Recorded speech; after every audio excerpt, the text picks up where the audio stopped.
Welcome along to a very special film talk. I'm Richard Edwards, and today we're joined by the wonderful Maurice Bright MBE, and we're talking on the buses, and specifically those wonderful archive interviews that Maurice has let us use for our new documentary On the Buses at the Movies. We'll be showing clips and talking about recording of those interviews, in particular the two Ronnies, Ronalds Chesney and Wolfe, the writers of the TV series and the films. There's Roy Skeggs, production supervisor from Hammer Films, Anna Karen, who plays Olive, Stan's sister, the ever-popular Stephen Lewis as Blakey, and of course Reg Varney as Stan Butler. And look out for those clips from Reg throughout this video. There's a very special surprise for you. A few moments of Reg in his 80s playing the piano, which Maurice recorded when he did the interview in 2002. We'll be talking to Maurice and finding out more about these interviews after these clips. 74 episodes of On the Buses and 3 films. And the first film of On the Bus that went out made $1 million in 6 weeks. That shows you how big it was. Just lining up to see the film, and it's a great thrill. You come out, you walk down the road, you see the cinema there, there's On the Buses on the queues right down the road. It's a great thrill. It was interesting, the first film, we were lucky again because we found a story which was based on the original thing, where in Nottingham, at that time, they'd started wanting to use women bus drivers. And the men went on strike. They wouldn't have it. And they did all sorts of things to stop it. And that was the basis of the first film. In the 4-week schedule, I was there all the time.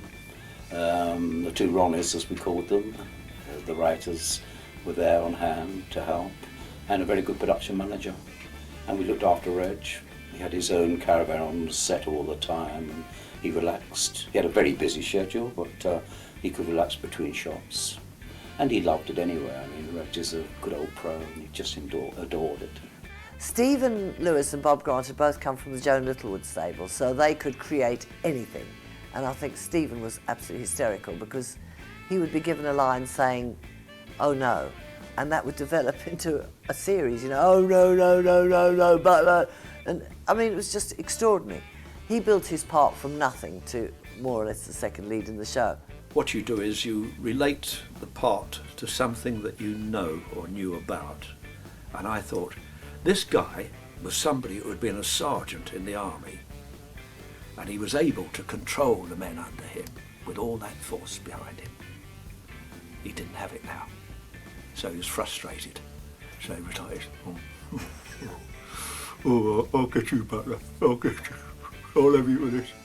Maurice, welcome back to Film Talk. It's always a pleasure to have you on Film Talk here on our channel. Good to see you. Love it. It's always good to be here. Thank you for getting me back. Thank you. We're talking on the buses.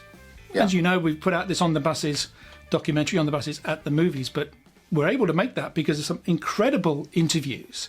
Tell us, how did these interviews come about? Well, it was very interesting. I'd left broadcast journalism in the late 90s so I could pursue making of documentaries, being involved in documentaries and writing books. And the books were doing very well. And we co-hosted, myself and the British Comedy Society, we put on an event at Pinewood Studios in the late 1990s, celebrating 25 years of Last of the Summer Wine. But I did say to Stephen Lewis that at some stage I'd be very interested in looking at On the Buses. And he said, if you ever need me, just call on me. And it got to like early 2001, beginning of 2002. And I thought, why not just get these interviews in the can? Because everyone's getting older. And as we see today still, people passing away. They were in those days. Lots of comedy heroes were starting to go. We got hold of Reg Varney's agent, because Reg Varney was living down in Devon, southwest of England, really extreme southwest. And we got an interview set up with him. And as a consequence of getting set up an interview with Reg, it was kind of like a pack of cards. Once Reg had said yes, I got in touch with Anna Karen via Barbara Windsor, who I know, they were good friends. And Anna said, well, who's doing it? I said, well, Reg is doing it. Oh, well, yeah, I'll do an interview. Reg is doing an interview. And then Stephen said, oh, yeah, I'll do that, you know. And Roy Skeggs, who was the production supervisor for Hammer, and then went on to do their comedies, says, oh, yeah, I'll do that. And we managed to get hold of the writers as well. So we got all this stuff together. But then another project came along. So these tapes remained literally in a box or two for the last 17, 18 years until you and I had a conversation. And you said, not let me see your etchings, you said, let me see your tapes. And of course, it's been the 50th anniversary of the first On the Buses film. 3 of them were made. So for 1971, 72 and 73, we're now in the 50th anniversary of the 3 films sort of over those 2 to 3 year period. And we said, well, let's see if we can put it all together, film some new material and pay tribute to these comedy films. So that's kind of how it was. But yeah, these tapes have literally, that whole thing about, oh, it was in a box and forgotten about. It was in a box and forgotten about for the best part of 20 years. It looked good. It was a big bus, and me sitting at the wheel, and we had a replica of the bus in the studio. And what we used to do to make it look more real, I would drive, we had the back doors open, and so it was the garage, and I used to drive the bus into the studio. Yes, Reg needed to learn to drive the bus, and we got him to drive it. A nice man came in, and he learned within a week. He was fine, and we found that with that capacity, we could stick all the props and the lighting, everything on the bus, and Reg would drive it to the location, and we'd unload the equipment and put on the passengers. When I was in the army, I drove big diamond T lorries. So that bike wasn't, but when we put us on the skid pan, they put me on the skid pan. There's an expert behind you on the floor, and as I was turning around, he pulled this, and the bus went. Oh God, I wonder where I was. We were made producers because they'd never done a comedy film. They allowed us more latitude than writers would normally be given. We were always on the set, and we were asked questions by Roy Skeggs, who himself had not, I think, done many comedies, if any, at that time. And so we were very lucky, and we were surprised that it did so well, obviously, you know. I think we were helped because the Variety Club gave us an award. I think Delpont being involved with it did help a lot, but at the end of the day, it's still word of mouth. It was a funny film. That was it. Ronalds, Chesney and Wolfe aren't just the writers of On the Bus. They are at the heart of British sitcom on TV and feature films in the 50s, 60s and 70s. They're a real powerhouse of British comedy, aren't they? Yeah, they were hugely prolific in their outputs. I mean, they didn't just suddenly turn up and do On the Buses. They'd already done Meet the Wife for the BBC, which had been a huge hit for Thora Hird and Freddie Frinton. And they'd also done The Rag Trade with Reg Varney. So that's where they knew Reg Varney. These were big, big shows in the 60s. And so they were sort of hot at the time. Commissioning editors wanted them to produce comedies for them. And London Weekend Television, which was a relatively new channel, and it was broadcast from, I think, about 5 or 6 o'clock on a Friday evening till about midnight on Sunday night in its own right, had its own little franchise for London and the area. Thought, well, see if we can get these guys. Frank Muir, who was well known in comedy, went to them and said, anything you could do for us, anything you could do for us. I said, well, we've got an idea about buses. And that's literally how it came about. They were just, anything they suggested at the time, they could have made. That's how powerful they were. And so, they had a great pedigree in very well-received British comedy. We sent in the idea of On the Buses to the BBC, and it was turned down. So we took it to London Weekend Television. Well, we're lucky again. Frank Muir then was at London Weekend Television, and desperately looking for a hit show. They'd had a disastrous time. Every show they put on, it was a new network, every show they put on, it was a flop. So we got together in Ronald Law's house, which is all very nice house in Golders Green, and his wife would come in and bring in pastries and things in between filming. But yes, so it was quite friendly, and it was really nice to see 2 people who'd worked together for so many years, so friendly. In fact, they knew each other so well, they were literally almost finishing each other's sentences. And these 2 guys came together, and there was such a passion for the subject and such a warmth of relationship between the 2 of them. Really joyous and a great privilege. And the most important thing is that I can't thank you enough, because when we came to look, when we came to look for all these tapes 20 years later, the one tape that was damaged and that we couldn't actually play was the interviews of Wolfe and Chesney. I'd never seen it since it was recorded. The tape got damaged and got stuck, and it was recorded on tape. People think nowadays, what's tape? It's television tape. And we were sending the packages backwards and forwards in the post, and you managed through your cleverness and ability to repair it in such a way that we were able to lift that interview. And I think that the documentary is that much better for the fact that you've got the guys who wrote it. And I think that would have been such a shame to have lost that interview for future, the archive, but also for future people to see. So I'm very grateful to you for that.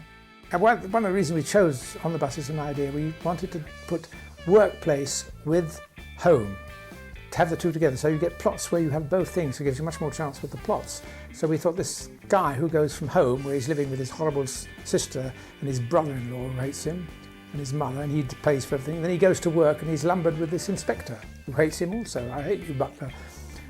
If you see a guy about 40 years old, as Reg was there, in a busman's uniform, he's not an inspector, he hasn't risen up at all, he's living at home, you know a lot about him. And this was great. You know exactly what he's earning, more or less, you see. Yeah. It puts him in a certain class. A uniform is a very good thing to have on a show.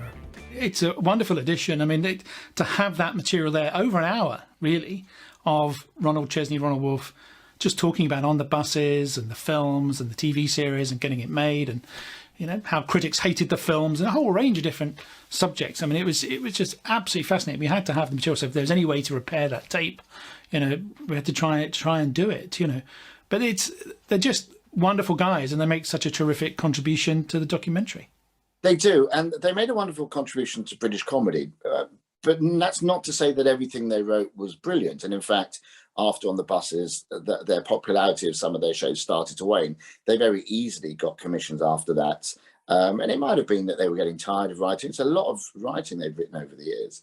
And in fact, towards the end of On the Buses, some of the episodes were farmed out. So actually, Stephen Lewis plays Blakey, Bob Grant, who plays Jack. They wrote about a dozen episodes.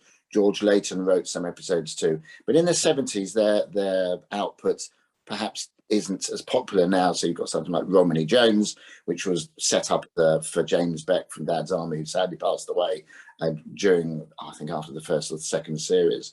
I have affection for these comedies, I must tell you, but they're not as good as some of their earlier output. And when I was leaving the house, Ronald Wolfe's wife came up to me and she said, "You know what, Morris?" She said, "They wrote a lot of good stuff, the boys. My husband, the boys, they wrote a lot of good stuff." I said, "Yeah, they did." She said, "But you know what?" I said, "What?" She said, "They wrote a lot of crap as well." I said, "That's not for me to say." She said, "They did." She said, "But you know what? That's what paid for this house." And yeah, at the end of the day, they were working writers. We got a home, we had a family. They went where the money was and they did their best. We were lucky that the first film, based on a television series, was not like a television series at all, because we were able to go outside and use the bus things. I always remember the skid pan where Reg is driving the bus and the inspector's got on it too, and he skids it right round and the inspector fell off the bus. Well, of course he couldn't fall off the bus, so we had a stunt man, and when the stunt man fell on the bus he broke his leg. Poor but rather ironic. But and we used all sorts of things like that. The buses are going on the streets and so on, which we could never have done on a television series. Wonderful locations were Bournemouth High Street, Manaway, Bournemouth, something else, Bournemouth. Everything was shot in Bournemouth, within 1 mile of the studio. I suppose when you're thinking about film production, you've got the writers. Someone's got to create it and write the script. And then someone's got to think about how on earth they're going to make it and start engaging the crew and the actors. And for Hammer Films, for a lot of their horror productions, that was Roy Skeggs.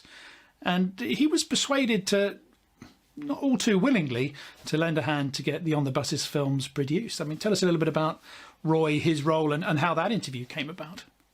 Well, you say he was persuaded. It was, "Will you please produce this? Do I have to?" "Yes." "What happens if I don't?" "You're fired." So he was persuaded in a kind of way. Roy had been a Hammer man and a Hammer horror man as well. And people say, "What do producers do? What do producers do?" They're the ones that literally pull it all together, get the finance in place, get the actors, the cast, the crew, etc., and so on.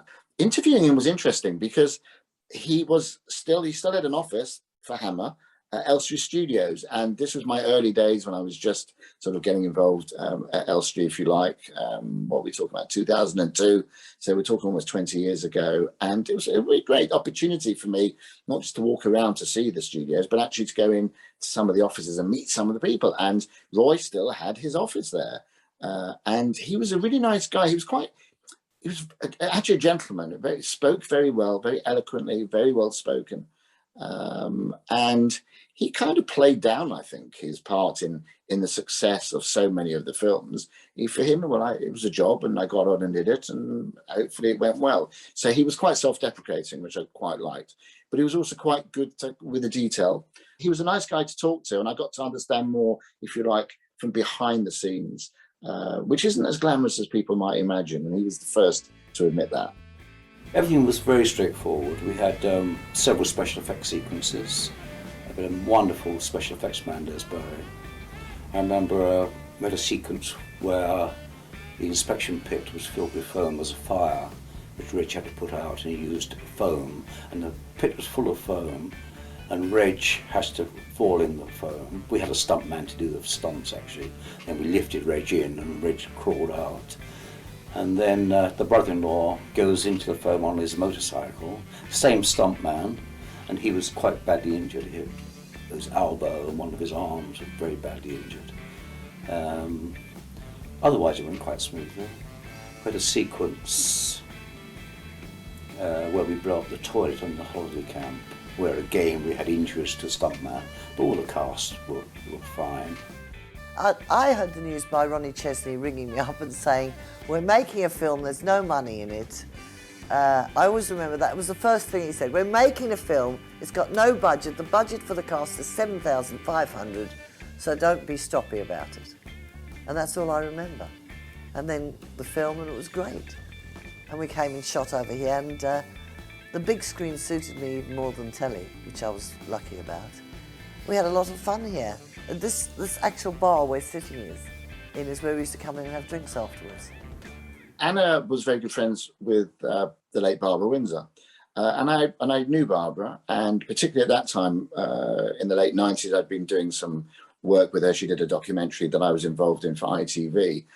So I managed to get an introduction via Barbara, and I spoke to her, and I spoke to Anna to see whether or not she was prepared to do it. And again, it was another one of those cases where, by recommendation, I've just been on the phone to Barbara. Okay, tell me what it's about.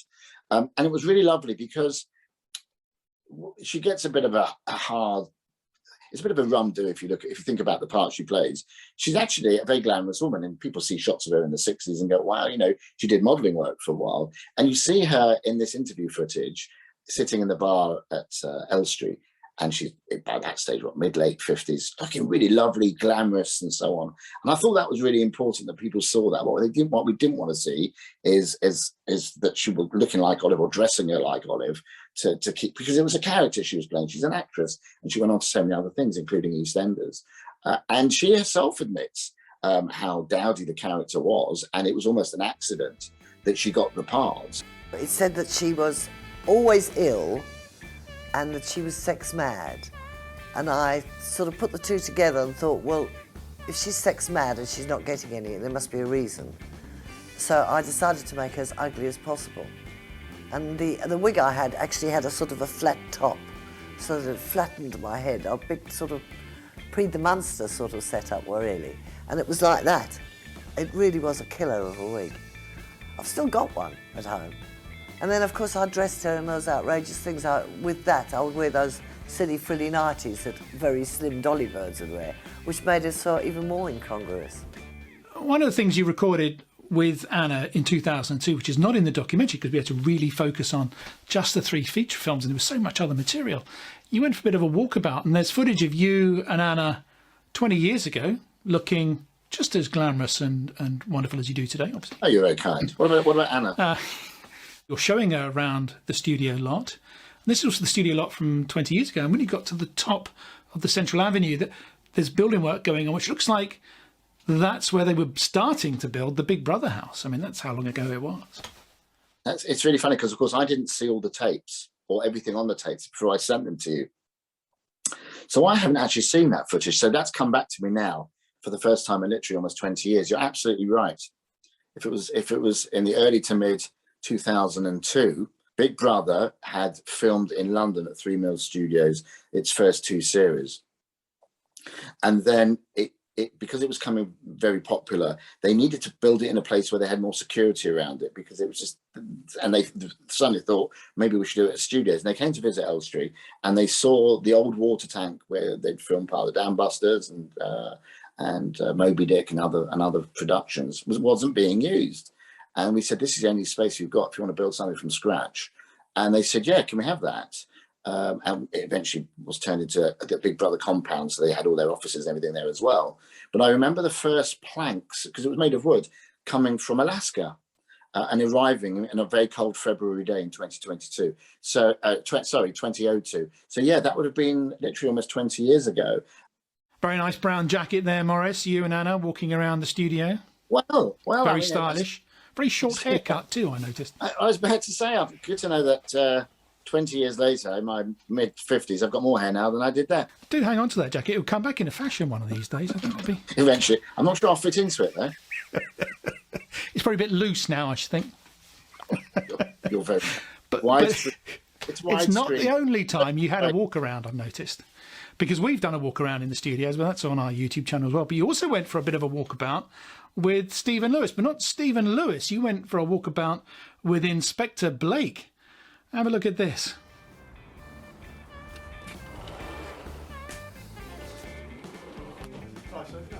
Yes, I've come to work on a programme about on the buses. Okay, can I take your name, please, sir? You don't know who I am? No, sorry, sir, just your name, please. I'll be able to find it first for you. Inspector Blake. Sorry, I'll just have a look for you. You don't know? We've got Stephen Lewis. Stephen Lewis? What, that ugly twit? Go up, Inspector. Oh, get out of it. God. I'll get you. So that looked like it was almost double whammy or extra helpings of interview, because there was the interview recorded up in the preview theatre, which we've used before a few times, but also him in character and then the plaque outside. I mean, it must have been wonderful memory lane for Stephen to come back. But so much was happening on that day and you filmed so much material. I mean, tell us about all the stuff that you've got there and how that came about. So we'd filmed Roy Skeggs at the studios because he had an office there, and we filmed Anna Karen at the studios because it was nice to film as many people as we could at the studios.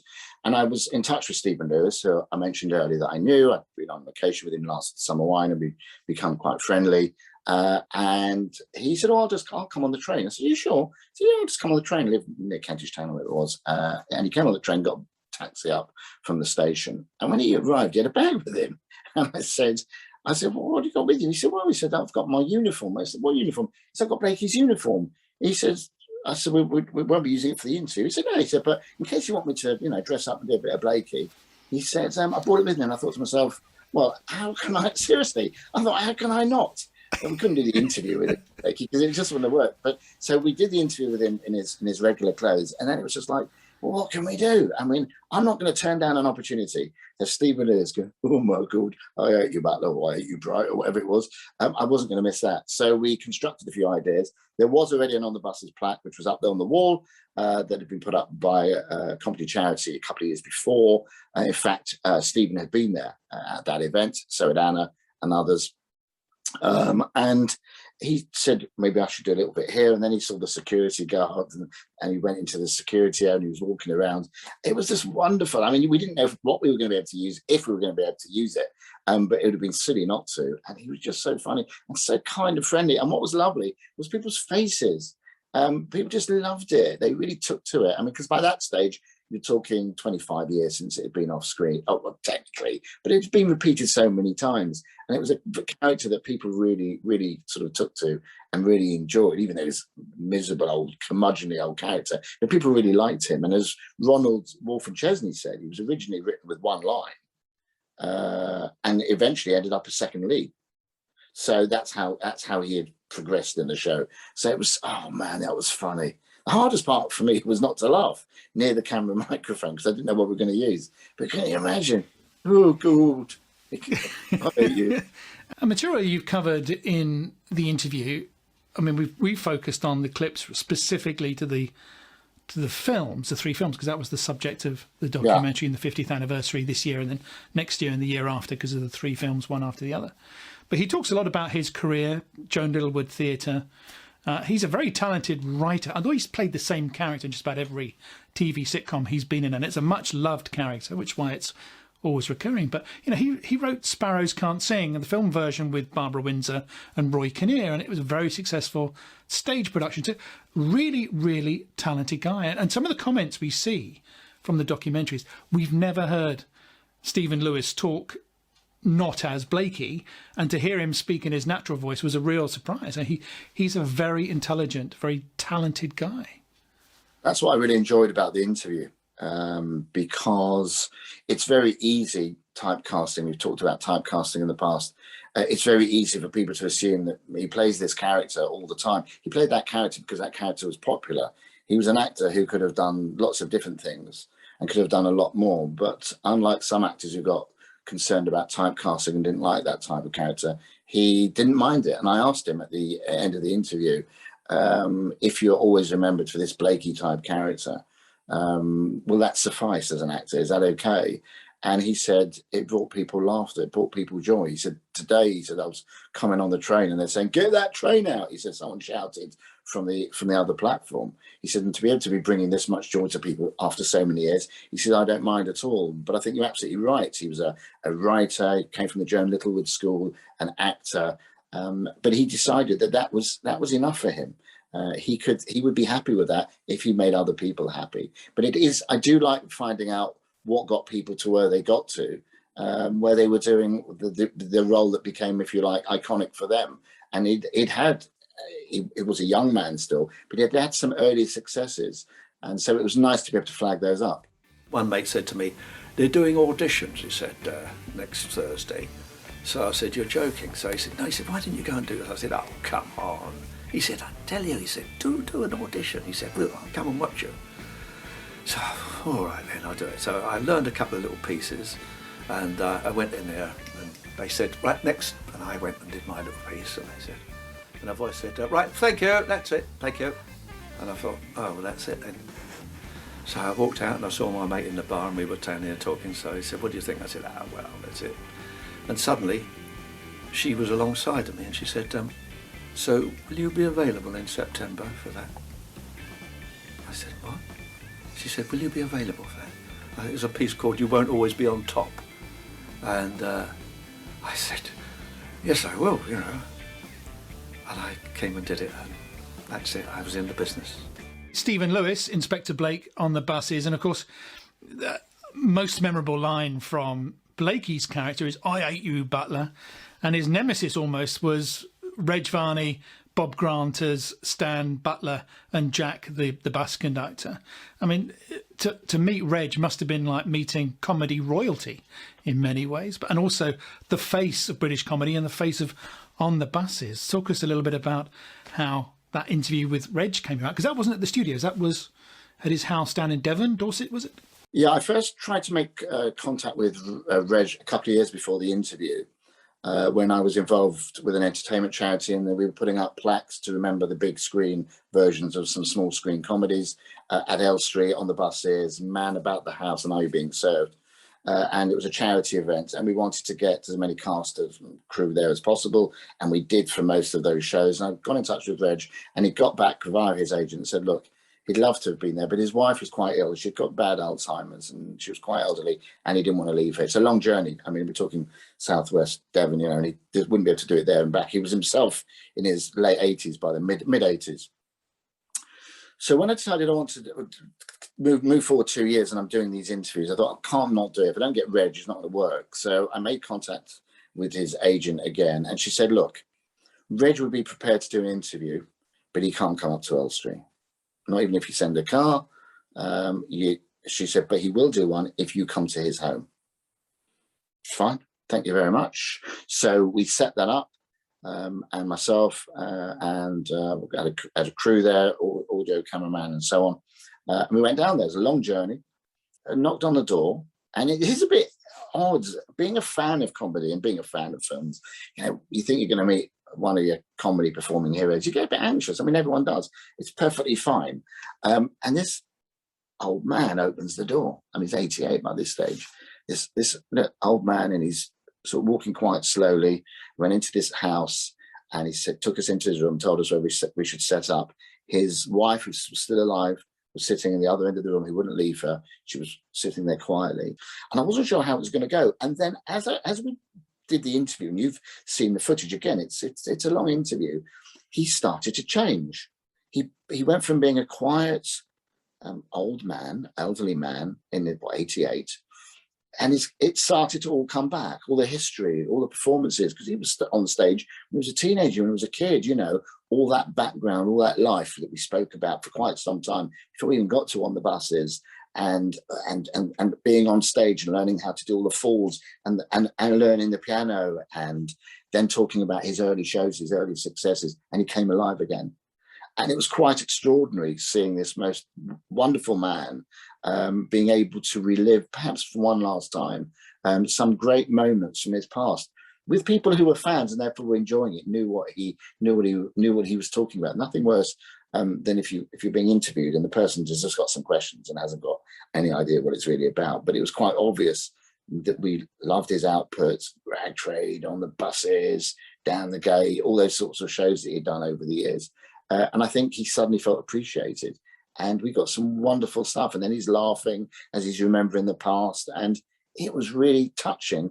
It was some of the happiest hours I've ever spent doing my work in 30 years. They finally found a slot they could put me in, situation comedy, and that's how it started. I went from one Rag Trade, went on for quite a few episodes, and went into Beggar My Neighbour. And when I finally got around to On the Buses, which was, of all, a sensational success. And not only here, but Australia, New Zealand, and funnily enough, on the west coast of America, they loved it there. Stan, he was somebody that everybody wanted to be, you know. And also they laughed with me, and if things were going against me, they felt sorry for me. It was one, and yet I never played for that at all. But if Stephen Lewis was also, but all of them. But Stephen was a great foil for me, you know, and of course Bob Grant played my conductor, and he was one of those, you know, always out with the birds, you know, and it was an enjoyable show. We believed, this is the thing, we believed the character we was playing, and that's what made it a big success. Yeah. And it was enjoyable to do as well. It was enjoyable to go to work, let's put it that way.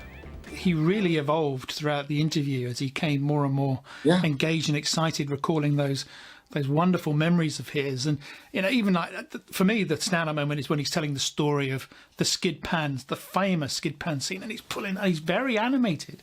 For a guy in his late 80s, you know, he's a bit kind of stiff and not easy, you know, to move around as much, but getting very animated telling the story, and the laughter, that cheeky laugh all the way through, it was just the memories back. I mean, and of course, and he remembered, he was very proud to be able to say that he could drive a bus.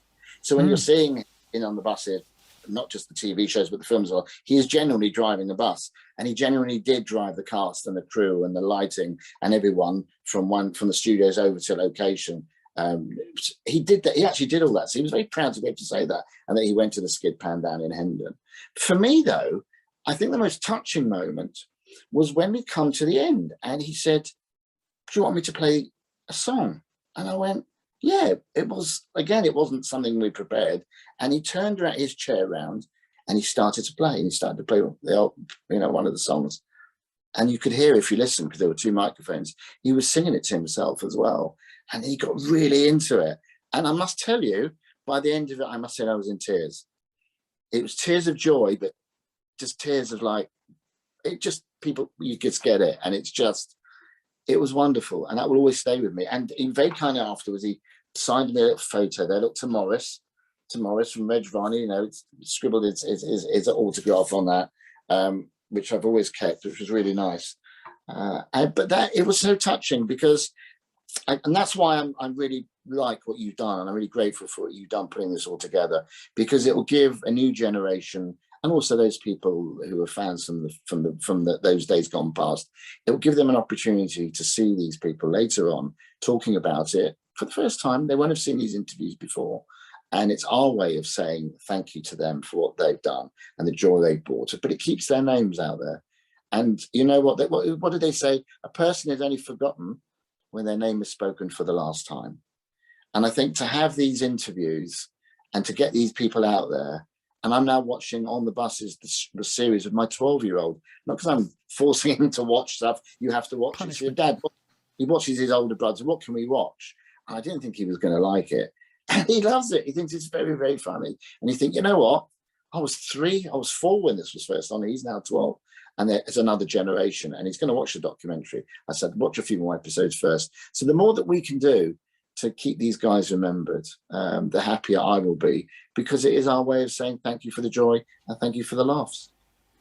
Maurice, thank you for sharing these wonderful memories with us and taking us back down memory lane with those interviews, and for allowing us to use just brief moments, it seems, from hours of material to help make the documentary on the films. But it's been a great contribution, and thank you very much for that. And perhaps, should we let Reg play us out? I think we should. Thank you, Richard. Thanks, Maurice. Well, when I first started, I always thought that all you had to do was a sing-along or something like that. And the very first sing-along, I think, yes, I ever did was...